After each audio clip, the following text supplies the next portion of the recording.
ದೇವರು ನಮ್ಮೊಟ್ಟಿಗೆ ಹೇಳಿದ ತುಂಬಾ ವಾಗ್ದತ್ತಗಳು ಉಂಟು. പ്രവാചകന്മാരാൽ പറഞ്ഞ വാഗ്ദത്തങ്ങളുണ്ട്. ಪ್ರವಾದಿಗಳಿಂದ ಹೇಳಿದ ವಾಗ್ದತ್ತಗಳು ಉಂಟು. ദർശനങ്ങളാൽ കണ്ട വാഗ്ദത്തങ്ങൾ. ನಾವು ದರ್ಶನ ನೋಡಿದ ವಾಗ್ದತ್ತಗಳು ಉಂಟು. വചനം നമുക്ക് നൽകുന്ന വാഗ്ദത്തങ്ങൾ. ವಾಕ್ಯವು ನಮಗೆ ಕೊಡುವ ವಾಗ್ದತ್ತಗಳು ಉಂಟು. ഇതെല്ലാം വെളിപ്പെട്ടത് വന്നതാണ്. ಇದೆಲ್ಲ ಪ್ರಕಟವಾಗಿ ಬಂದಿದ್ದ ವಿಷಯಗಳು നമ്മുടെ മുന്നിൽ വെളിപ്പെട്ടതാണ്. ಆಮೇಲೆ ಅದೆಲ್ಲ ನಮ್ಮ ಮುಂದೆ ಪ್ರಕಟವಾಗಿ ಬಂದಿದ್ದು. നമ്മൾ അതിനു വേണ്ടി പ്രാർത്ഥിക്കുന്നുമുണ്ട്. ನಾವು ಅದಕ್ಕೋಸ್ಕರವಾಗಿ ಪ್ರಾರ್ಥನೆಯನ್ನು ಮಾಡುತ್ತೇವೆ. ഇതൊന്നും വെളിപ്പെടാത്ത വാഗ്ദത്തങ്ങളുണ്ട്. ಆದ್ರೆ ಪ್ರಕಟವಾಗಿ ಬರಾದಿರದ ವಾಗ್ದತ್ತಗಳು ಉಂಟು. പ്രവാചകൻ പറയാത്തതും ಪ್ರವಾದಿ ಹೇಳಾದಿರುವುದು, നമുക്ക് ഗ്രഹിക്കാൻ കഴിയാത്തതും ನಮಗೆ ಗ್ರಹಿಸುವುದಕ್ಕೆ ಅಸಾಧ್ಯವಾಗಿರುವುದು, മനസ്സിലാകാൻ ഒത്തിരി വാഗ്ദത്തങ്ങളുണ്ട്. ಆಮೇಲೆ ನಮಗೆ ತಿಳ್ಕೊಳ್ಳೋದಕ್ಕೆ ಅಸಾಧ್ಯವಾಗಿರೋ ತುಂಬಾ ವಾಗ್ದತ್ತಗಳು ಉಂಟು. ആ വാഗ്ദത്തങ്ങൾ ദൈവം നമുക്ക് തരാനിരിക്കുന്നതാണ്. ಆ ವಾಗ್ದತ್ತಗಳೆಲ್ಲ ದೇವರು ನಮಗೆ ಕೊಡುವುದಕ್ಕಿರುವುದು. പക്ഷെ വേറെ ആർക്കും അതറിയില്ല. ಆದ್ರೆ ಅದು ಬೇರೆ ಯಾರಿಗೂ ಗೊತ್ತಿಲ್ಲ. അത് ദൈവത്തിന് മാത്രം അറിയുന്ന ಅದು വാഗ്ദത്തങ്ങൾ. ದೇವರಿಗೆ ಮಾತ್ರ ಗೊತ್ತಿರೋದು ವಾಗ್ದತ್ತಗಳು. അത് ദൈവത്തിന്റെ ഹൃദയത്തിൽ ഇരിക്കുന്ന വാഗ്ദത്തങ്ങൾ. ಆಮೇಲೆ ಅದು ದೇವರದ ಹೃದಯ ಒಳಗಡೆ ಇರೋ ವಾಗ್ದಾನಗಳಾಗಿದೆ. നമുക്ക് തരാനാതെ വെച്ചിരിക്കുന്നത്. ಅದು ನಮಗೆ ಕೊಡೋದಕ್ಕೋಸ್ಕರವಾಗಿದೆ ದೇವರು ಇಟ್ಟಿದ್ದು. ഞാനൊരു വാക്യം വായിക്കാം. ನಾನೊಂದು ವಾಕ್ಯವನ್ನು ಓದುತ್ತೇನೆ. 1 ശമൂവേൽ പുസ്തകം 1 ശമൂವೇಲನ ಪುಸ್ತಕ 13-ാം അധ്യായം 13ನೇ ಅಧ್ಯಾಯ അതിന്റെ 13-ാമത്തെ വാക്യം. ಅದು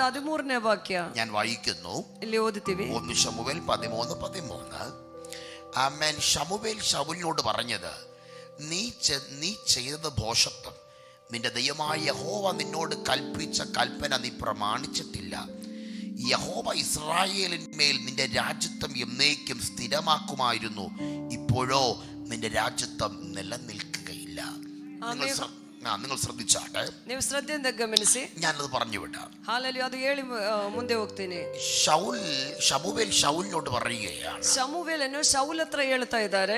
ശമൂവേലാണ് ശൗലിനെ അഭിഷേകം ചെയ്തത്. ಹಾಲಲ್ಲಿ ശമൂവേലനാಗಿದ್ದಾರೆ. ശൗലನು ಅಭಿಷೇಕ ಮಾಡಿದವರು. ദാവീദിനെ അഭിഷേകം ചെയ്തതും ശമൂവേലാണ്. ದಾವೀದನನ್ನು ಅಭಿಷೇಕ ಮಾಡಿದ್ದು ಕೂಡ ശൗലനാಗಿತ್ತು. ശമൂവേൽ ശൗലിനോട് പറഞ്ഞു, ശമൂവേലನು ശೌಲ್ ಹತ್ರ ಹೇಳಿದ್ರು, നീ ചെയ്തത് ഭോഷത്വമാണ്. ನೀನು ಮಾಡಿದ್ದು ಬಹಳ ಭೋಷತ. നിന്റെ ദൈവമായ യഹോവയുടെ കൽപ്പന നീ പ്രമാണിച്ചിട്ടില്ല. ಆಮೇಲೆ ನಿನ್ನ ದೇವರಾದ ಕರ್ತನ ಕಟ್ಟಳೆಗಳನ್ನು ನೀನು ಅನುಸರಿಸಿಕೊಂಡಿಲ್ಲ എന്ന് പറഞ്ഞാൽ ಹಾಗೆ ಹೇಳಿದರೆ ശമൂവേൽ ദൈവത്തോട് അനിഷ്ടം ചെയ്തു. ಶೌಲನು ದೇವರಿಗೆ ಅನಿಷ್ಟವಾಗಿದ್ದು ಮಾಡಿದೆ. ആമേൻ. ദൈവത്തോട് പാപം ചെയ്തു. ದೇವರೊಟ್ಟಿಗೆ ಪಾಪವನ್ನು ಮಾಡಿದೆ. അതുകൊണ്ട് ദൈവം എന്ത് ചെയ്യുന്നു അറിയാമോ? ಆದ್ರಿಂದ ದೇವರೇನ್ ಮಾಡಿದಾರೆಂದು ಗೊತ್ತಾ? അവന്റെ രാജ്യത്വം സ്ഥിരമാക്കാനായിരുന്നു ഇരുന്നത്. ಆತನ ರಾಜ್ಯತ್ವವು ಅದು ಸ್ಥಿರಪಡಿಸುವುದಾಗಿತ್ತು ಆತನ ನಿಶ್ಚಯ ಮಾಡಿದ್ದು. പക്ഷെ ദൈവം പറഞ്ഞു, നീ പാപം ചെയ്തതിനാൽ നിന്റെ രാജ്യത്വം സ്ഥിരമാക്കുകയില്ല. ಆಮೇಲೆ ಆದ್ರೆ ದೇವರು ಹೇಳಿದು, ನೀನು ಪಾಪ ಮಾಡಿದ ಮೂಲಕವಾಗಿ ನಿನ್ನ ರಾಜ್ಯತ್ವವನ್ನು ನಿಲ್ಲನಿಲ್ಲುವುದಿಲ್ಲ. ഇത് ദൈവം ആരോടും പറഞ്ഞിട്ടില്ല.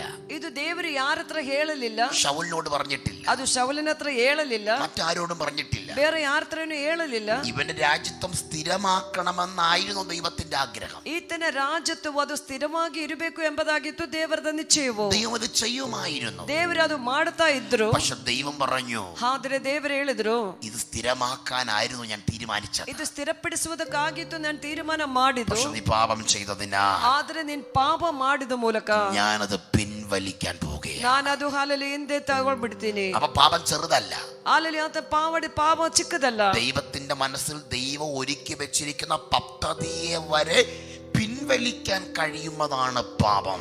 ಆಮೇಲೆ ದೇವರ ಮನಸ್ಸೊಳಗಿರುವ ದೇವರ ಪದ್ಧತಿಗಳನ್ನು ಬರೆಯക്കും ಅದು ಬೇಡ ಎಂಬುದಾಗಿ ದೇವರು ಮಾಡುವಂತೆ ತಕ್ಕದಾಗಿದೆ ಪಾಪವು. ബൈബിൾ പറയുന്നത്, ಬೈಬಲ್ ಹೇಳ್ತಾ ಇರುವುದು, ശൗലിന് ശേഷമാണ് ദാവീദ് രാജാവായത്. ಆಮೇಲೆ ಶೌಲನಿಗೆ ನಂತರವಾಗಿದೆ ದಾವೀದನು ಅರಸನಾಗಿ ಬಂದಿದ್ದು. ദാവീദിനെ കുറിച്ച് ബൈബിൾ പറയുന്നുണ്ടായി. ದಾವೀದನ ಕುರಿತಾಗಿ ಬೈಬಲ್ ಹೇಳ್ತಾ ಇದ್ದಾರೆ. ദാവീദിന്റെ വേര്, ದಾವೀದನ ಮೇಲೆ, ദാവീദിന്റെ കുറ്റി, ದಾವೀದನ ಆ ಮೊಳೆ, ആമേൻ, ദാവീദിന്റെ ഇശായിയുടെ മുള, ಹಾಲೆಲೂಯ ಇಸಾಯನ ಮೊಳೆ എന്നൊക്കെ പറയും ബൈബിൾ പറഞ്ഞിട്ടുണ്ടായിരുന്നു. ಹಾಲೆಲೂಯ യാത്രವೆಲ್ಲ ಹೇಳ್ತಾ ಇದ್ರು. സത്യത്തിൽ അവിടെ വരേണ്ടത് ಸತ್ಯದಲ್ಲಿ ಅಲ್ಲಿ ಬರಿಬೇಕಾಗಿರೋದು കീശിന്റെ മുള എന്നായിരുന്നു. ಹಾಲೆಲೂಯ ಕೀಶಿನ ಮೊಳಕೆ ಎಂಬುದಾಗಿತ್ತು. ശൗലിന്റെ വേരായിരുന്നു. ಹಾಲೆಲೂಯ ಶೌಲಿನ ಹೆಸರಾಗಿತ್ತು. ശൗലിന്റെ കുറ്റി എന്നായിരുന്നു. ಹಾಲೆ ಶೌಲಿನ ಮೊಳಕೆ ಎಂಬುದಾಗಿ ಹೇಳಬೇಕಾಯಿತು. പേര് വരേണ്ടത് ശൗൽ കീശ് എന്നായിരുന്നു. ಅಲ್ಲಿ ಶೌಲ್ ಕೀಶು ಎಂಬುದಾಗಿ ಹೆಸರು ಬರಿಬೇಕಾಗಿತ್ತು. പക്ഷെ പാപം ചെയ്തത് മൂലം, ಆದ್ರೆ ಪಾಪ ಮಾಡಿದ ಮೂಲಕವಾಗಿ ദൈവ പ്ലാനെ മാറ്റിക്കളഞ്ഞു. ದೇವರ ಆ ಪ್ಲಾನ್ ಅನ್ನು ಬದಲಾವಣೆ ಮಾಡಿದೆ. ദൈവം